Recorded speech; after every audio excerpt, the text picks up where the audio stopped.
My name is Steve Borden. My name is Giovanni Velez. And we are part of HSD Sanitation. So a little bit about HSD Sanitation. We're a group of students here from the U of M. We actually picked up this project from a group that did this last semester. Last semester what they were working on was a single toilet that they would sell to these rural communities in India. So they approached us and they wanted us to try making this a communal thing. So like it's a one-time fee, everyone pays, and instead of each person gets their own. And this team is filled with leaders, entrepreneurs, engineers in the past, and we're still part of them, but we're continuing what they did already. All right. So currently in India, there are 86% of the people in the rural areas do not have access to latrines, and that 86% is composed of 625 million people in India who don't have access of any way to go to the bathroom in their homes. And this is due to a lack of reliable sanitation education. A lot of the people there don't know that it's good, like the benefits of having one.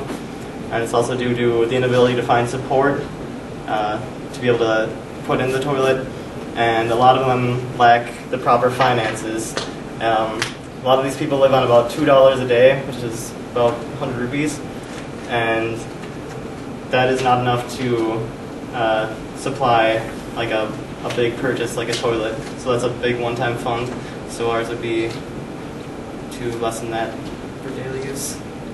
And, all right. And then the main values that HSD Sanitation focuses on is health, safety, and dignity, which is HSD.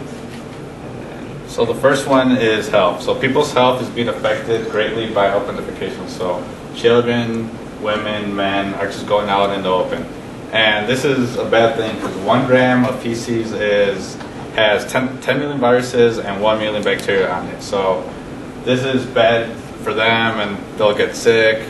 And the World Health Organization attributes more deaths from uncovered waste than HIV, malaria, and tuberculosis combined. And the second issue is the safety. And so in India, a lot of the men go to work, which leaves the women at home alone, and they have no place to go to the bathroom. Usually the men can, if their work is good enough, they can go to the bathroom there. But the women, being home alone, are forced to openly defecate outside, which leaves them vulnerable to sexual assault and harassment, because it's a very vulnerable position to be in when you're openly defecating. And the third one is dignity. This is important because every person of the village or the community needs to feel included, because if they don't, they kind of feel ashamed, they don't contribute to the rest of the community in like the best way possible. So you might not think this is important, but try to think of a time when you're on the toilet and then someone walks in on you. What do? You try to cover up, you close the door, and then you're embarrassed for like a few minutes afterwards and you don't talk to that person. So it's problems like this that HSD wants to solve, and this is our... Yeah. All right. Our solution is to construct a pay-per-use or a pay-per-month facility. It's a public bathroom facility in a rural part of India. We would be constructing it where there's a high density of people and a lot of users, a lot of potential users. And this facility would give proper sanitation through sinks so they wouldn't be exposed to bacteria out in the open. It would give a safe haven for women who would otherwise get raped or assaulted, and it would provide more dignity for the people as they don't have to go to the bathroom outside anymore. And other organizations have tried to construct similar latrine facilities, but have ultimately failed, and ours would be separate from this. So one reason they have failed is because the lack of maintenance. So these facilities have like just people coming on their own, do their own business, but no one takes care of them, so eventually they just become useless and they're just a sore eye out in the distance. So what our plan is we want to equip this facility with another separate room which would house a tenant. So his full-time job would be to take care of this place and be responsible who enters, who leaves, and cleans it up. All right. Another reason that people don't buy their own toilets, even though it makes sense, is because they can't afford to make the large payment for the toilet, as I said before. And our facility would be good because they could pay just a small fee, like daily or monthly, which would alleviate a lot of the pain of having to like spend a large part of your income on a toilet. So the cost to build one of these facilities would be, so this is 1,000 square feet. So it's 2 floors, 1,000 square, so it'd be 2,000 square feet. Would be 1.4 million rupees. So that's about $26,000, $2,600,000. And then the materials and what we pay the guy would be 100,000 rupees. And if we charged, so if you use a daily, if you per use, it would be 1 rupee. And if you wanted to pay the monthly fee, which is 50 rupees, that would generate a little bit above 1 million rupees. And that's saying 80% of the people would get a monthly membership and 20% of them would do the pay-per-use. Right.